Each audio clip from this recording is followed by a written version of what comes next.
Welcome to Aflame for Christ, homilies to set your heart on fire with love for Jesus Christ. My name is Father Joseph Gill, priest of the Diocese of Bridgeport, Connecticut, and you've joined us on this sixth Sunday of Ordinary Time. St. Joseph Cottolengo was an Italian priest from Turin who used to run free hospitals for the poor in the mid-1800s.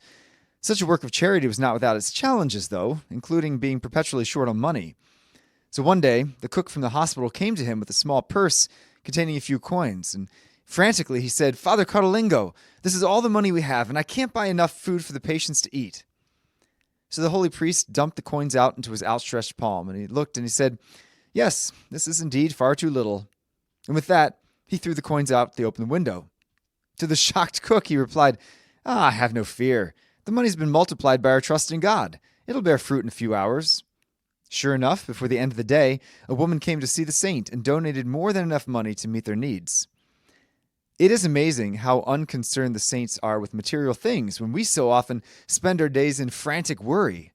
The economy is rough. I just got a bad diagnosis. My child won't talk to me. My dreams are down the tubes. How do we face these things with the courage and trust of the saints? Well, let me ask you a fundamental question. Do you believe that God is in control of your life, or that you are? Cursed be the man who trusts in human beings, our first reading tells us. And I'm particularly moved by that image of that Jeremiah passage. Imagine in your mind's eye that tree, planted right next to the stream with its roots drinking deeply from the living water. Imagine now that a dry dust storm starts rolling through the field. Does that tree fear this dust storm? Of course not. It's got its roots sunk deeply into the water. Does that tree fear scorching sun or wildfire? No, of course not. It's deeply rooted in the life-saving water, so it has nothing to fear.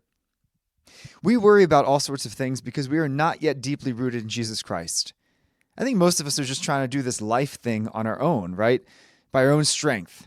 It's the American way, pull yourself up by your bootstraps, work hard, make something of yourself. But then why does life just seem sometimes so doggone hard? You may have heard the saying that God never gives you more than you can handle. That is an absolute lie. God often gives us more than we can handle, but he never gives us more than he can handle. The problem is that we're trying to handle it all on our own. One time I was preparing for Mass one day in a former parish when the father of one of our youth group members came up to me and he was in great distress. And through broken English, he tried to tell me that his son Andrew was in the hospital. Well, I was shocked. Andrew was a healthy high school junior. What was he doing in the hospital? So I promised him I'd visit. So later that day, I went, and I found that Andrew was actually in the psychiatric ward of Stanford Hospital. I went into his room and I'm like, "Andrew, what in the world happened to you?" And he told me this amazing and crazy story. He had been sitting around at the lunch table in his public high school when he happened to kind of thoughtlessly make a joke about a bomb. The teacher overheard and called the police, who then arrested Andrew. Since his parents were illegal immigrants, they didn't come to pick him up at the police station. So after determining he wasn't a threat, the police sent him to the psych ward at Stanford Hospital. So needless to say, he was freaking out about this, right? Here he was, totally normal kid, surrounded now by other teens with severe mental illness. He said that the boy one room over screamed all day and night, and on the other side was a boy who was suicidal. So he was terrified to be there, and he was even more terrified about the future, right? Would he be able to get into college with this? Would this go on his permanent record? Would his girlfriend break up with him? Would his parents get deported because of what he said?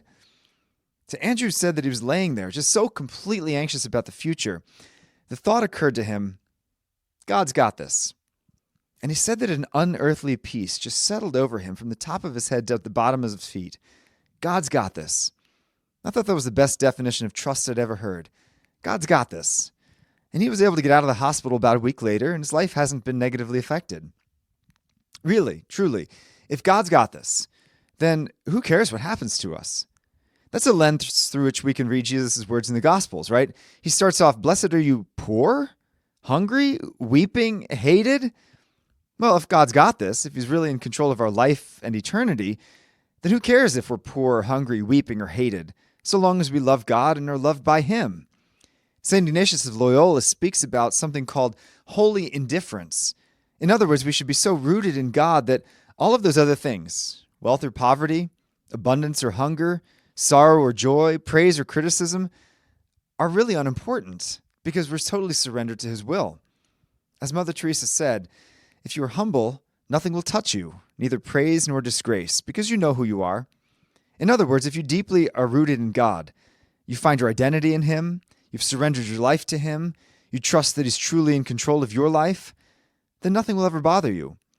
Poverty becomes a way to detach yourself from earthly goods and focus on heavenly ones.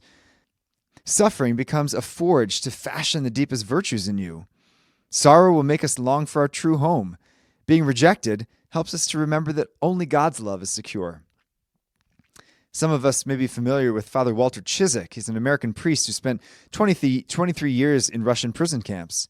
5 of those years were spent in solitary confinement in the infamous Lubyanka prison, confined to 4 white walls for years on end, only broken by periodic interrogations. It was enough to drive a man insane. But in that dark place, he began to become more deeply rooted in God. He began to pray the Mass from memory, recite as much of the Bible as he could remember, and he interceded for the world and for Russia, and he spent his days in intimate union with God. At first, he desperately wished he could be somewhere else. Oh, he thought to himself, I could do so much more for God if I was a priest in active ministry. But over time, he began to realize that he was exactly where he was meant to be. He could please God right there, in solitary confinement. He was fulfilling God's will, and that brought him peace. He later wrote these lines about his time in prison. He wrote, "What God wanted was for me to accept these situations as from His hands, and to let go of the reins and place myself entirely at His disposal. He was asking of me an act of total trust, allowing for no interference or restless striving on my part, no reservations, no exceptions, no areas where I could set conditions or seem to hesitate. He was asking for a complete gift of self, with nothing held back." My friends, blessed is he who trusts in God with his entire life.